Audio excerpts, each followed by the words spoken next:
Kitabnya itu apakah wahyu apakah tulisan? Ya Wahyu tulisan lah bang. Nah, berarti bohong itu. Berarti Quranmu juga bohong dong, katulisan. Aku tanya tulisan. Sementara itu wahyu Mbak. Kau bilang Matius bohong, kau bilang Yohanes bohong, apa bedanya dengan kitabmu? Berarti bohong juga dong. Coba Pak, ini sebenarnya aturan Allah ini berlakunya di mana sih? Di dunia atau di akhirat? Di seluruh dunia sebetulnya. Loh, terus kenapa di Indonesia kalau ada yang mencuri nggak dipotong tangan? Jadi Gimana dong?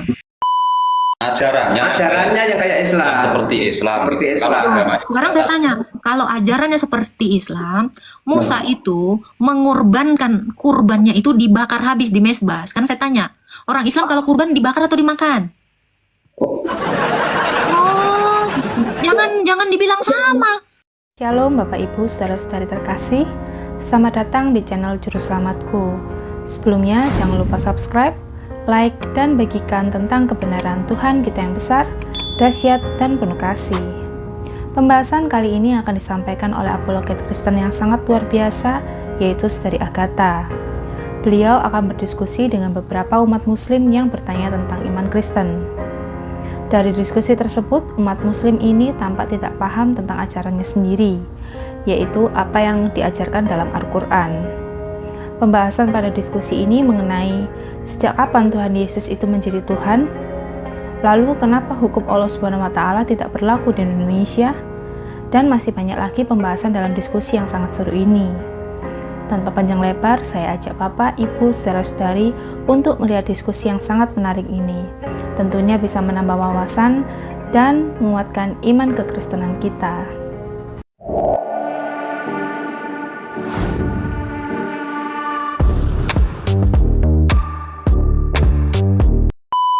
Dengerin aja, santai. Assalamualaikum.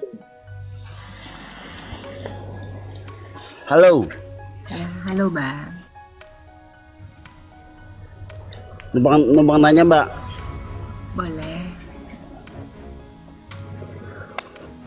Sejak kapan Yesus jadi Tuhan? Pasal berapa ayat berapa Mbak? Oke, sejak kekal. Kira-kira apa tuh? Sejak kekal. Kira-kira apa dulu? Sebelum dunia ada. Yang benar. Iya. Mana ayatnya Mbak? Yohanes 17 ayat 24. Itu apakah tulisan apakah itu wahyu ayatnya kitabnya itu? Kitabnya itu apakah wahyu apakah tulisan? Ya Wahyu tulisan lah bang. Nah, berarti bohong itu. Berarti Quranmu juga bohong dong, katulisan. Aku tanya tulisan. Sementara itu wahyu Mbak. Kau bilang Matius bohong, kau bilang Yohanes bohong, apa bedanya dengan kitabmu? Berarti bohong juga dong. Oh, jangan curang dong bang. Kamu ngatain kitab saya bohong, saya juga bisa ngatain kitabmu bohong. Biar kita impas, gimana? Kok enteng kali kau bilang kitab kami bohong, kitabmu nggak bohong? Bolehlah, sekali-sekali. Gimana bang?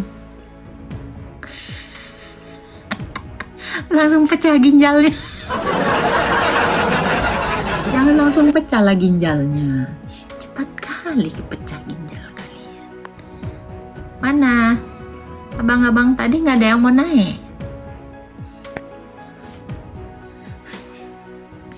Jangan lupa ya weh, kalian nge-give ya. Selamat malam. Selamat malam Pak. apa kata kau? Ini maksudnya sing dianu ya kodene. Ini tema apa ya? Tema. Bebas Pak, bebas temanya Pak. Bebas lintas agama ya. Iya.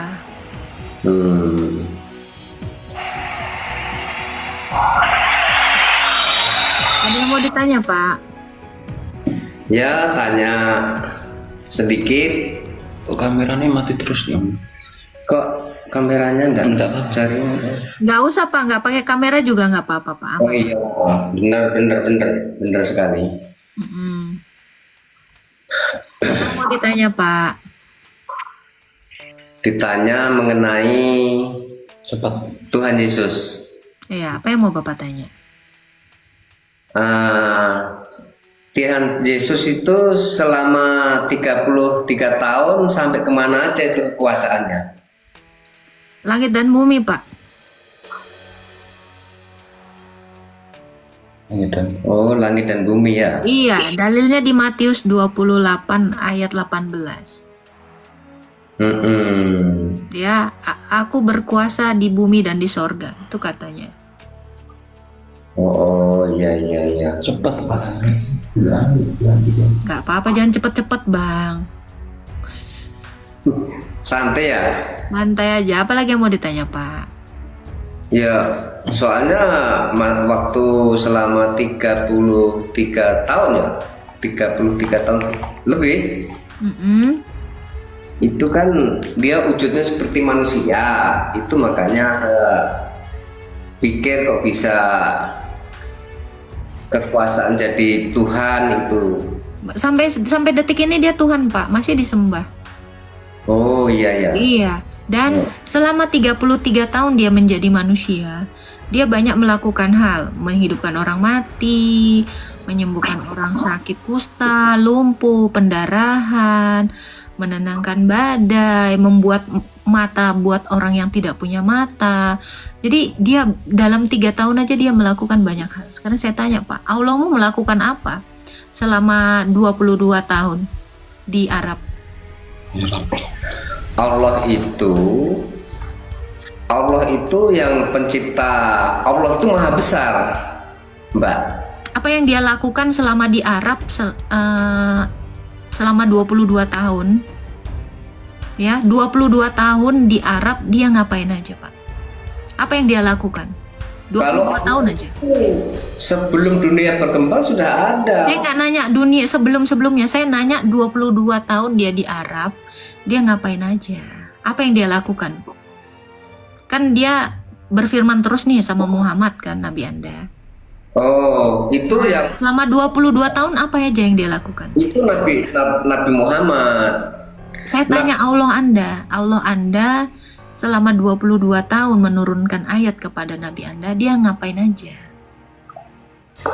Allah itu namanya pencipta alam semesta, itu tidak bisa dilihat oleh kasat mata. Saya nggak nanya itu Pak, kan Yesus ini bermujizat nih ya.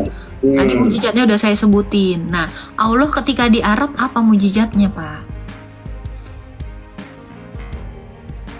Allah itu tidak punya tempat di bumi ini. Saya nggak nanya waktu dia 20 tahun atau 22 tahun, berapa tahun sih itu ayat-ayat diturunkan ya kan? Waktu dia di Arab mengutus Nabi Anda, dia di Arab ngapain aja? Mujizat apa yang dia lakukan? Dia kan punya perwakilan, perwakilannya ya Nabi. Oke, apa yang dilakukannya terhadap Nabi? Nabi mengajarkan hukum Islam. Ada nggak mujizatnya Pak? Allah Anda terhadap Nabi Anda? Apa mujizatnya? Kalau mujizatnya banyak. Coba sebutin Pak. Mujizat Nabi Muhammad tuh juga banyak. Apa? Nabi yang lain. Ya apa tuh Pak? Nabi Muhammad itu selama kepemimpinan Nabi Muhammad tidak ada yang seperti Mbak katakan itu. Berarti nggak ada mujizatnya ini Allah nih selama di Arab? Kalau Nabi Muhammad tuh. Ini saya tanya Tuhanmu bermujizat apa di Arab? Kalau Tuhan itu bukan hanya di Arab saja, Mbak. Iya, waktu dia di Arab mengutus Muhammad, apa yang dia lakukan? Mujizat apa yang dia lakukan? Astaga, tadi katanya banyak, satu aja dulu, Pak. Kalau nanyakan mujizat Tuhan itu bagaimana? Mujizatnya Tuhan udah kasih sayang Rahman Rahim sampai saat sekarang. Jadi nggak ada ya Pak, Bapak bisa lakukan gitu? Nggak ada. Jadi Tuhan Anda nggak bermujizat nih dari abad 7? Kalau Tuhan itu hanya memberi aturan lewat Nabi. Ini Pak, MPR juga buat undang-undang Pak. Kalau ketimbang buat undang-undang peraturan tuh ada Pak, Pancasila. Nih kerjaan orang-orang MPR, DPR tuh bikin undang-undang itu Pak.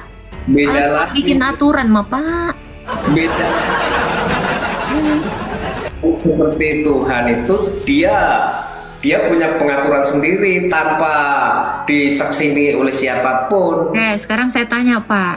Maka Aturan Allah di Quran, kalau ada mencuri dipotong tangan. Kalau aturan di Indonesia mencuri di penjara. Yang berlaku aturan siapa Pak? itu bukan aturan Allah itu, Mbak. Tuh, di Quran dikatakan barang siapa mencuri potonglah tangannya, ada ayatnya. Itu aturan Allah. Aturan di Indonesia kalau ada mencuri di penjara. Yang kepake di Indonesia aturan Allah atau aturan undang-undang, Pak? Itu aturan raja yang dipotong. Itu Quranmu, Pak. Di Quranmu itu, Pak. Nggak pernah baca? Ada. Ya Cuman udah, sekarang saya tanya, kenapa aturan Allahmu tidak berlaku di Indonesia?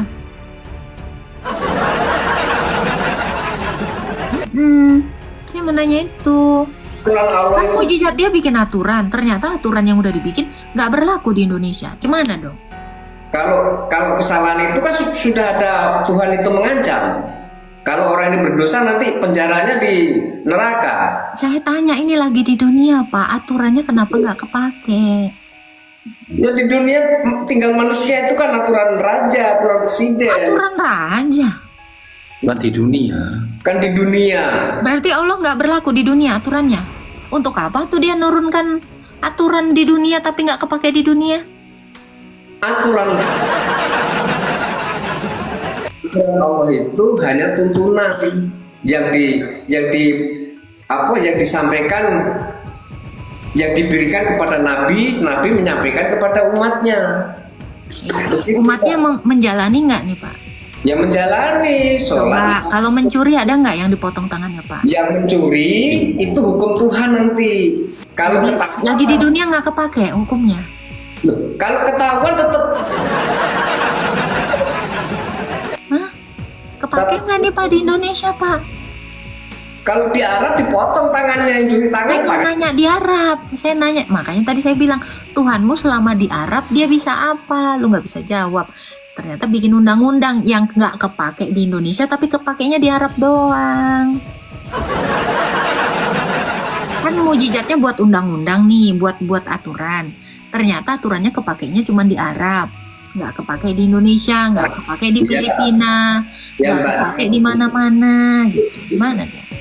Dengar Mbak ya, kalau hukum Tuhan itu perintahnya Tuhan yang penting tidak dikerjakan, terus larangan Tuhan kalau dilanggar nanti Tuhan yang hukum di neraka nanti hukumannya. Kalau masalah manusianya di dunia itu tinggal rajanya masing-masing yang punya peranan. Berarti Bapak ngapain sekarang sholat? Loh, itu kan memang perintah. Perintah Tuhan. Perintah Tuhan untuk? Ya, perintah Tuhan supaya umat Hanya manusia kan berlakunya di akhirat, ngapain dikerjain di dunia? Kan katanya nanti di akhirat berlakunya. Terus ngapain sekarang di dunia dikerjain? Itu. ya sama halnya, Mbak. Oh, kalau gitu perintah Allah nih kan disuruh sholat, Anda sholat ya kan di dunia nih. Kalau perintah Allah ada yang mencuri dipotong tangannya, kenapa dipotongnya di akhirat nggak di sini? Kan itu toh, betul nggak? Namanya pahala surga itu kan di akhirat. Di Pahala dunia. neraka Iya. ada pahala juga Pak di Ada neraka. pahala neraka itu di Gimana nih? itu Coba loh. Pak, ini sebenarnya aturan Allah ini berlakunya di mana sih? Di dunia atau di akhirat? Di seluruh dunia sebetulnya. Loh, terus kenapa di Indonesia kalau ada yang mencuri nggak dipotong tangan? Jadi untuk Gimana dong? Kan Nggak bingung, bapaknya lebih bingung. Gimana nih Pak? Kan di penjara. Karena aturan di dunia. Iya kan aturan Allah kan nggak ada di hukumnya, katanya kalau ada mencuri di penjara nggak ada, adanya dipotong tangan kan. Nah, Kalau dipotong tangan itu kayaknya apa? bukan aturan Allah deh, itu mungkin hadis. Tunjukin ayatnya ya.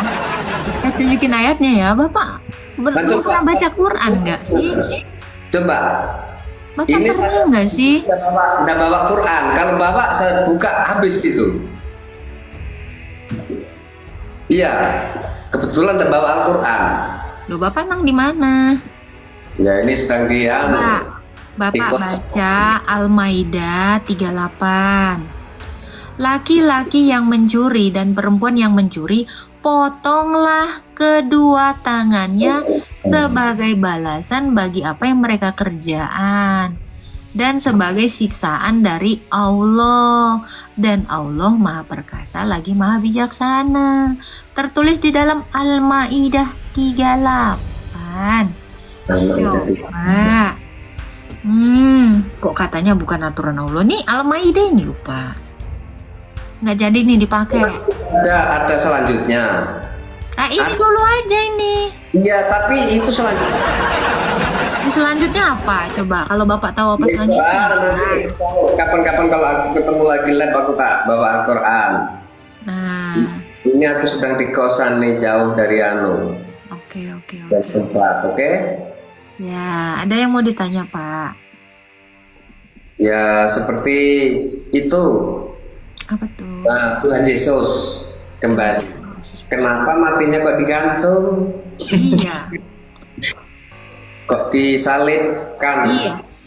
Karena Musa sudah mengatakan Yesus itu akan disalib. Nah, Ya. Daud juga sudah menuliskan di Jabur Yesus itu ditusuk kaki dan tangannya. Nggak kasih. Jadi kenapa Yesus disalib? Karena Tuhan sudah tahu bangsa Israel di abad 1 akan dijajah oleh Romawi dan hukumannya itu adalah salib. Makanya Yesus disalib. Berarti sadis. kok padahal yang di hukum seperti itu tuh kan seharusnya orang yang berdosa besar lah ibaratnya kan. Iya, betul. Jadi dipotong Kok nggak bisa tangannya? dihukum begitu tuh untuk Karena dia mengaku Allah. Yesus itu disalibkan karena dia mengaku Allah. Jadi bagi orang Yahudi, dia itu menista atau menghujat Allah. Berarti Makanya dia disalib. Oh berarti dia tuh kalau mengaku Allah berarti dia bukan Allah dong, bukan Tuhan dong. Dia mengatakan yang sebenarnya. kok bisa disalib? Iya, karena dia dalam rupa manusia, dia mengatakan bahwa dia telah ada sebelum dunia ada. Dia hanya mengatakan itu. Tapi orang-orang marah. Kau menyamakan dirimu seperti Allah. Ya, seharusnya kalau dia memang apa tuh kan seharusnya bukan dia yang berkorban. Biar manusia banyak itu yang Diapain? Manusia mana? Ya ibaratnya manusia kalau memang dia tuh Tuhan yang mau disiksa ibaratnya kan ciptaannya kok yang tukang cipta kok disiksa ibaratnya kan Yang kok tukang bisa gitu. Yang tukang cipta. Apa? Gimana? Anaknya aja Pak yang ngomong. Kenapa? Yang tukang cipta kok Siksa. disiksa. Iya, karena ciptaannya nggak mengenal dia. Itu aja ada ayatnya di Yohanes 1 ayat yang ke-10 dan 12 sampai 12. Sama seperti Bapak. Yesus itu pencipta Bapak, tapi Bapak nyembah ilah lain. Makanya kan orang Islam ini banyak menghujat, mengolok-ngolok Tuhan Yesus, padahal Tuhan Yesus yang menciptakan dia. Bukan mengolok. Itu yang dilakukan, makanya keji nggak? Kekejian orang Israel sama kekejian orang-orang yang sekarang ini menghina penciptanya.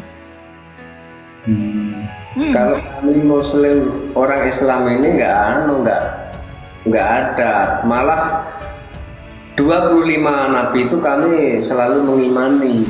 Mengimani apa? Loh, iya. Tapi yang Nabi Isa, tapi bukan Yesus. Nabi Isa itu juga kan sholat, terus didapat itu semua sholat. Sekarang saya tanya Pak, pengikut Nabi Isa agama apa? Muslim. Dari mana pengikut Nabi Isa mengaku Muslim? Pak. Jangan gitulah. Ajarannya ajaran cara Islam, cuman nama agamanya nggak tahu apa, cuman ajaran Islam. Mana ada ajaran Islam? Orang Islamnya ada abad 7. Gimana abad 1 mengimani yang belum ada, Pak? Logikanya gitu loh. Ajaran Islamnya adanya abad 7. Yesus itu atau Isa itu adanya di abad 1. Kan ngaco, Pak. Pengikut Isa atau pengikut Yesus itu disebut Kristen. Jadi kalau Islam ngikutin Yesus, kalian harusnya jadi yang Kristen, bukan Islam. Iya. Tuh, iyalah. Yang pertama itulah yang harus kalian ikuti, masa yang nggak ada diikuti. Coba aku tanya Bapak, Musa agama apa? Musa kitabnya. Agamanya saya tanya. Musa agama apa? Islam, Muslim. Kapan Musa mengaku dirinya Islam? Ajarannya Muslim. Kalau Musa ajarannya Islam, Musa itu menguduskan hari Sabat. Coba sekarang saya tanya, Islam menguduskan hari Sabat nggak? Loh, kalau Islam ini kudus. Kata Bapak, Musa mengajarkan Islam. Kudusnya tiap waktu, tiap mandi, umpama habis bersetubuh sama istri, sama suami, mandi junub, suci. Bapak tahu nggak, menguduskan hari Sabat itu dia nggak kerja hari Sabtu, diam. Bapak ngelakuin nggak? Katanya Musa ngajarin Islam. Tahu-tahu Bapak nggak ngajarin yang diajarkan Musa. Gimana? Kan bohong. Dari sini kan ketahuan. Gini Pak, dari sini ketahuan bahwa Musa itu nggak Islam. Kenapa? Karena Islam nggak pernah mengingat dan menguduskan hari Sabat. Makanya saya bilang, gini Pak, Islam kan ada di abad 7. Abad 7 itu tahun 600-an sekian. Iya. Nah, Musa itu 1500 tahun sebelum Masehi. Nggak ada agama Islam di situ. Bukan agamanya, Mbak. Pertanyaan saya kan agama. Pertanyaan saya. Fokus pertanyaan saya. Pertanyaan saya adalah, Musa agama apa? Musa. Kalau agama enggak tahu saya, cuman kalau makanya Islam. Makanya fokus. Ajarannya yang kayak Islam. Seperti Islam. Kalau agamanya. Sekarang saya tanya, kalau ajarannya seperti Islam, Musa itu mengorbankan kurbannya itu dibakar habis di mezbah. Sekarang saya tanya, orang Islam kalau kurban dibakar atau dimakan? Jangan dibilang sama. Kalau korban dibilang sama dong. Sekarang saya tanya, nih ya, ini biar Bapak tahu nih ya. Musa itu sewaktu dia dijadikan nabi, dia diurapi. Sekarang saya tanya, Islam, Muhammad itu ketika dia diangkat jadi nabi diurapi nggak? Nggak tahu. Nah itu, jadi jangan dibilang Musa itu Islam. Ini tuh. Oke. Allah bahkan tidak tahu isi hukum Taurat. Bapak tahu nggak Pak? Di dalam Tauratnya Musa unta itu haram, belut itu haram, semua hewan tak bersisik itu haram, kelinci itu haram. Coba di Islam, belut, kelinci, unta haram nggak? Enggak. Ya, berarti nggak sama. Nggak ada sama-samanya. Sekarang saya tanya Pak, Musa itu beribadah di kemah pertemuan. Sekarang saya tanya, Islam ibadahnya di kemah pertemuan nggak? Di masjid. Salah. Tunggu. Orang Islam ibadah di masjid. Iya. Di mana dalilnya Allah menyuruh kalian ibadah di masjid? Tidak ada. Ya ngapain dikerjain? Kalau nggak ada diperintahin kok malah dikerjain? Ada. Perintah. Sekarang saya tanya Pak, di dalam Tauratnya Musa, anak laki-laki itu harus disunat 8 hari. Sekarang saya tanya, Islam disunat nggak umur 8 hari? Islam ada yang bayi lahir disunat. Kalau ada orang Israel, ya di dalam Taurat Musa, kalau ada orang Israel yang tidak disunat 8 hari, akan dibunuh. Seriusan, anaknya Musa aja hampir dibunuh sama Tuhan karena lupa disunatkan umur 8 hari. Sekarang saya tanya, kalau di Islam sama dengan ajarannya Musa, benar nggak di Islam itu anak 8 hari disunat? Ada yang disunat, ada yang tidak. Oh, berarti Bapak nggak sama dengan Islam.